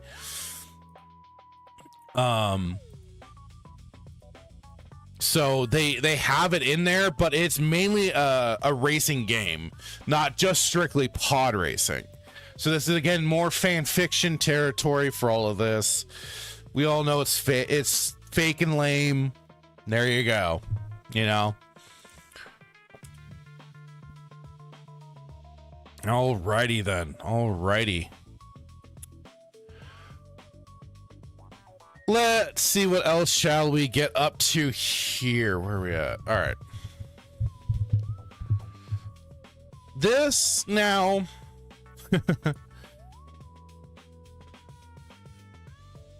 Wait, what the? Oh, okay. This was what I saw recently. Actually, just before the show got started. In one of the DM groups, this post was dropped by Mr. Bug, and it was from this channel on X called Screen Time. GTA 6 will cost $79.99, with the Ultimate Edition costing $99.99. Pre-orders go live at midnight local time tonight, offering the exclusive Vintage Vice City pack. Get your soy on, folks. But yeah, from then the site Dexerto. GTA 6 price confirmed as Ultimate Edition and pre-order bonuses revealed. Grand Theft Auto 6's pre-order period is now open, with Rockstar Games revealing multiple editions of the game. And they finally put an end to the rumors about the price tag. After a year of silence from Rockstar Games about the Grand Theft Auto 6, they confirmed that the pre-order window for the highly anticipated game would finally go live on June 25th, which is going to be tomorrow, or tonight in this instance, early tonight, or late tonight, early morning tomorrow, very early morning tomorrow. Despite that announcement, they weren't firm on what the base price of the game would be. There have been long-running rumors that GTA 6 would be the game to lift the standard base price from the gaming industry, with many suggesting that Rockstar and Take-Two could charge $100 at minimum. However, neither Rockstar nor their publishers have gone that far yet. With Rockstar Games confirming that the game will have a base price of $79.99, and the Ultimate Edition will cost $99.99. I don't know if it's just because of Brave here, but they're not showing. But this says new images of Jason Lucia. Oh, okay, so that's this image here of the two of them, looking all quote unquote 80s style. GTA 6 Ultimate Edition confirmed. The announcement on the Ultimate Edition for GTA 6 came on June 24th with a number of pre-order bonuses. These editions and their bonuses are as follows: the Ultimate Edition 95 Grotti Cheetah car, Hawk and Little Morgan revolvers, personalized sidearms for Jason's Grotti ES9 pistol and Lucia's Klaus K17 pistol, Vice City styled outfits, tattoos, Jason's Dinka Enduro motorcycle and Crest kayak, Vapid Ganado car, Rideout Customs mod shop, Sarah's unisex salon, Shih Tzu Squallow Boat, Stock 305 Clothing Store, 67 Vapid Dominator Buggy with Paradise Garage, Electric Fang Tattoo Store, One-Eyed Willie's Mod Shop, Good Time Gear Clothing Store, PTT Youngins Illegal Goods Store, Gang Compound Raid, Classic Car Collection. The standard edition is the Vintage City Pack if bought before November 20th. Vintage Vice City Pack, the 55 Vapid Stanier Taxi, Tommy Vercetti Gun Pattern. Okay. Classic Vice City outfits. There's also a standard edition of the game which will come with the Vintage Vice City Pack if you pre-order before November 20th. Digital pre-orders will come with preload period, which starts on November 12th. That should be handy given the scale of GTA 6 and the demand it'll have on your console's memory. Unlike many other major titles these days, these editions do not come with an early access period for the game. Interesting. So you'll be waiting until November 19th of this year, 2026, before you can finally return to Vice City. A summer marketing campaign has been promised, so hopefully we'll see a little more from Rockstar too.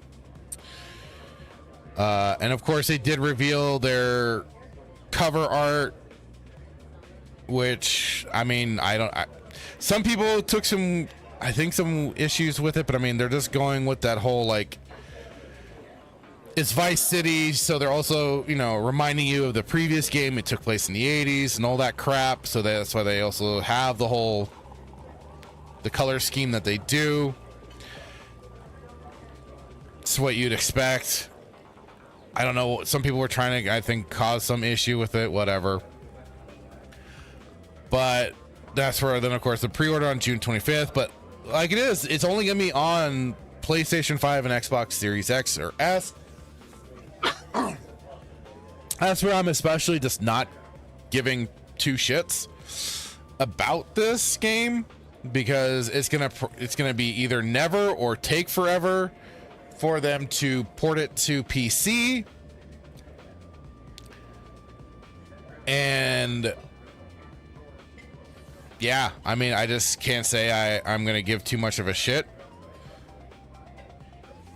with that in mind, because yeah, it's not coming to my system. So I just was kind of curious what their pricings for this game was going to be. I fully expected them to take the $100 price marker and go that full route. So here's so this is some of the stuff that they were detailing for the Ultimate Edition here. The Grody Cheetah. I fully did expect them to take the $100 route for base game. It wouldn't have surprised me. And honestly, I kind of wish they did, just to help crash the industry harder. Even though sadly you would have had idiots that would have jumped all over it and still paid the $100 price marker, because they're a bunch of corpo cocksucking simps. But yeah, I mean, at this point, like, here's the Vice City style stuff. GTA has been this, in my opinion, it's been ever since San Andreas, to me, was the peak of the series. San Andreas was probably like where they did some of the best stuff. They had that, basically you can morph your character to have different looks, practically, to being either super jacked, super skinny, either skinny, average, or just a big tub of goo. And then, of course, the clothing options and different styles and all that sort of stuff. And then, of course, the car customizations was awesome in that game. That was like the pinnacle of the series, it felt like. And then after that, it felt like we went from back in the day. It was from Sims 1 to Sims 2. That's what from the PS2 era GTA games to then PS3 and Xbox 360 and everything. We just got cut off at the legs And if like I was, and again, this could, you could say it's my own fault for getting myself overly hyped for GTA 4, but I was expecting all that cool stuff to make a return, those different options, those different ways to play, you know, to continue on with that. Especially then with like modern systems, you could do a lot more.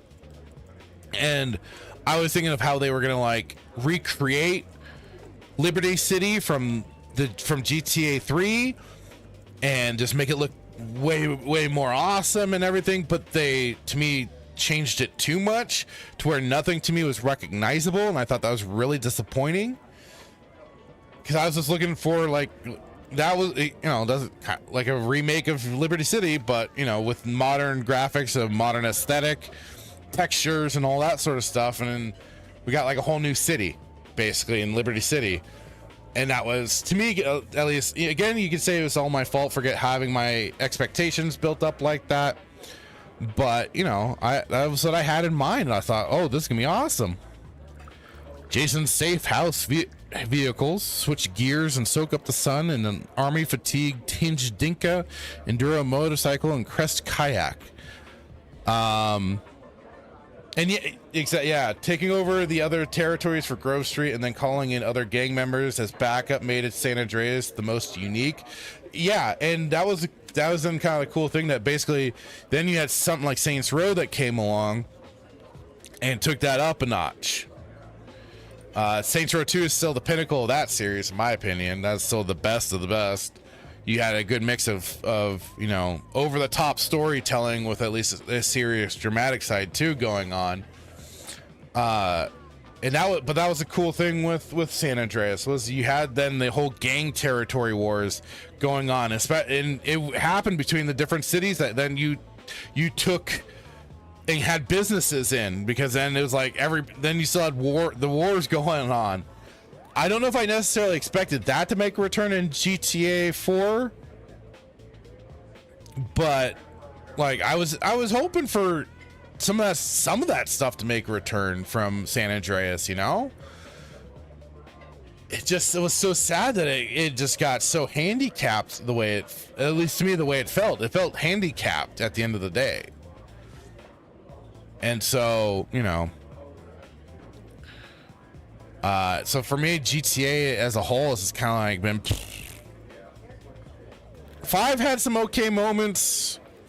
The whole switching between characters was interesting, but I felt like it kind of lost the focus on just, you know, keeping to a singular story and characters to focus on. Sarah's unisex salon. Fuck off.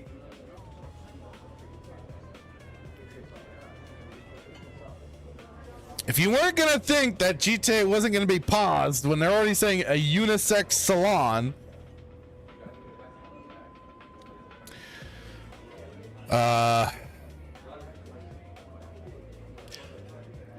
would say, yeah, up between San Andreas and Vice City. Vice City for the comedy channel was freaking hilarious. I still have that, and when I've played GTA 5 online, that I would throw that in for the custom music to be able to hear the old radio stations from San Andreas and from Vice City. And like I said, particularly the comedy station in Vice City was fucking hilarious. Dan Blacker says, I hate 5. I'm one of the few. No, it was like, the only thing I ended up liking was the multiplayer side a bit. And that's because character customization, and then my brother and I found a way to kind of get in our own private servers and run around, and we could have our own fun and do stuff. But I'd say like Red Dead Redemption 2 did it a little better, and I kind of enjoyed that version more. I mean, for like graphics and effects and stuff like that, like people detail like how much better 4 is in terms of like, and then also for like some of the ragdoll physics and stuff like that. Yeah, like they put a lot more care into 4 than 5. And I get that, like 5, I was really looking forward to going back to San Andreas and having, again, the Los Angeles area, the San Francisco area, and the Las Vegas area, and that there's another kind of corner spot. I was hoping for all of that all over again, but again, it felt diminished in a sense. Like we lost those areas. Dave Blackberry says the Comedy Club in 4 is hours of the game just by itself. Mafia 3 greater than G. Oh God, I don't know if I would go that far. I can't say though, I haven't played Mafia 3, but I did not hear good things about it. Let's see here, what else? The stock 305, the various styles, the Vapid Dominator buggy, Electric Fang tattoo. Oh God. Yes, become a true social degenerate with your tattoos and everything. One-eyed willies, of course. Good time gear.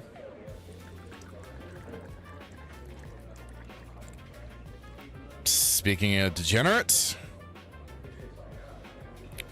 PTT Youngins Illegal Goods Store. Oh boy. Yes, got your white trash here.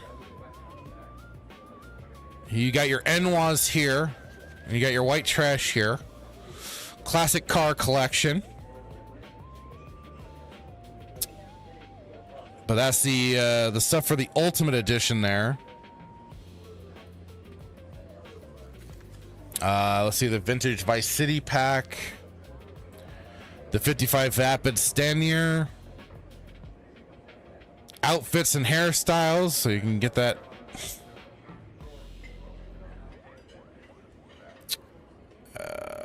Let's see. Channel the original Kingpin.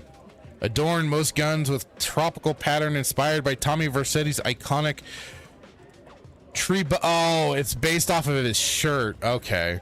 I'm like, what? How are you gonna have a Tommy Vercetti gun skin? Like, what are you doing? Gotcha. It's based off of his shirt.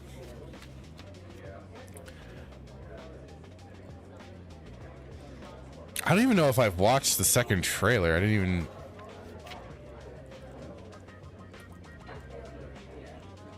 May 6th last year. I don't. So yeah, I guess in a sense, Rockstar took the surprising direction. Rockstar Take-Two took the quote-unquote surprising direction and actually kept it to the current pricing system. It wasn't like they made the base game $59.99, but they made the base game $79.99, so they're still staying in that direction. I was hoping for them to cause the video game crash, damn it, but they've let me down. They've let me down. But yeah. So that's the GTA 6 Special Edition, Ultimate Edition, Regular Edition, whatever, Vintage Edition, blah blah blah blah blah. Yeah, I mean, if you like it is, like, if you're interested in it, cool. Can't say that I'm really gung-ho, and especially saying as I don't even have Xbox Series X or PS5, and with prices going the way they are, I especially won't. I gotta also make sure I take care of my baby over here, my computer. So I probably should get some air cans for that sucker soon. But yeah, like, and it's not coming to PC anytime soon. We know that. So I especially am just like, yeah, I'm more than fine not giving two shits about this game. Although I'm sure people are going to go bonkers for it as they have in the past. But in my eyes, GTA stock has just dropped. Dan Blackred says, play it and tell me it isn't better as a game and a story. Yeah, but you play it. Don't you play as an N1 in that game? I don't really want to play as an N1 in that game. Although I mean, I'm fine with it in San Andreas, but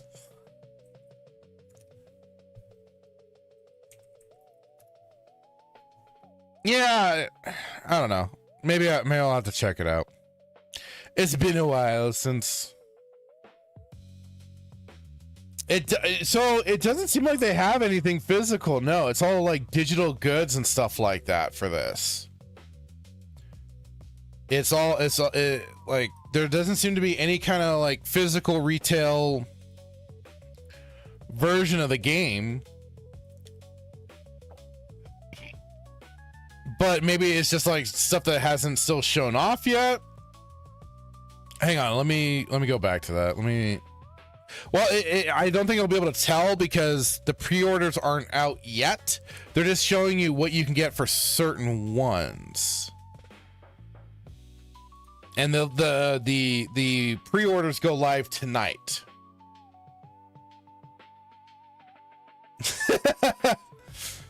The Enwa Lincoln Clay.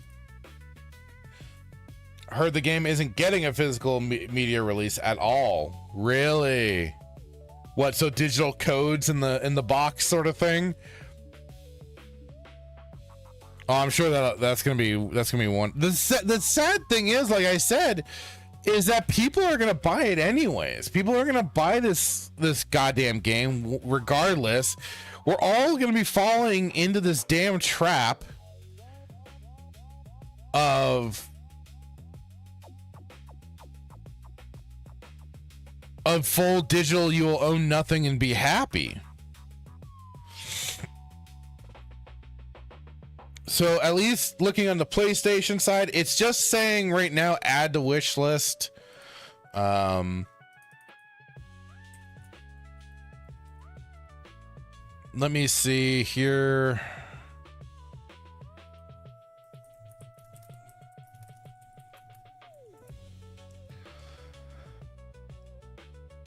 I'm even just checking GameStop really quick. Nothing on here from GameStop. They don't have anything yet. I imagine tonight, like I said, and early tomorrow morning, once the pre-orders go live, we will know something more. And not even Amazon doesn't have anything either, so they're keeping it off of storefronts.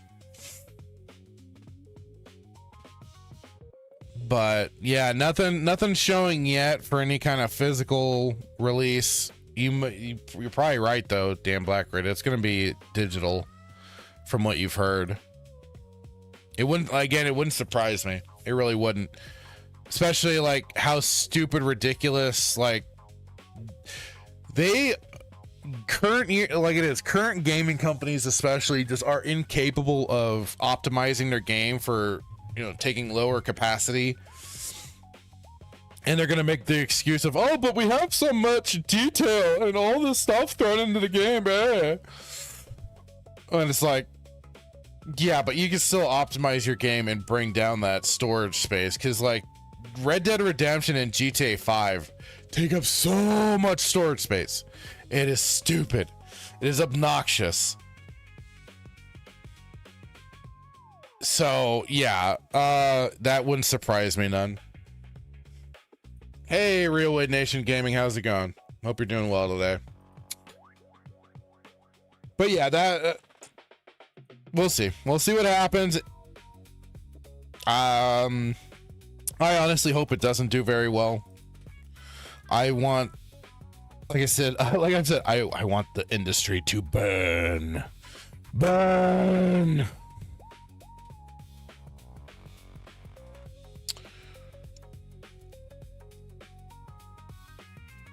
And I don't know, like the price increase for some of the stuff like that I was thinking of going into next doesn't seem like enough. Like I think I need more. I need more for it to be dramatic. Dan Blackridge says makes it a lot easier to cut any content that gets deemed taboo for the game. That, yeah, absolutely. So anytime the screeching retards get all huffy about something, they can just as easily start removing content, and it makes it easy for them to remove soundtracks, if they lose licensing and stuff like that, they'll remove songs and maybe replace it with other ones, which I believe happened with GTA 5. And I've said it before too. It's funny because I still have the version of San Andreas that has the hot coffee mod accessible in it, and I could not, because I was trying to trade in games and I tried to trade it in GameStop. They refused it. They absolutely refused it. So I still have that version of San Andreas because of that.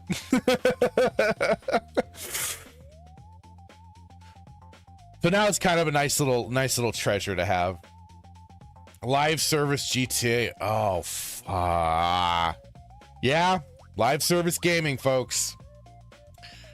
Live service gaming. And you know, that just reminds me that I gotta do a follow-up with the whole stop killing game stuff. And I've been following it. I've still been keeping my eye on where it's been going and everything like that, but it's becoming more and more of an important topic that, you know, I really should get back to. I should do a whole kind of follow-up at some point.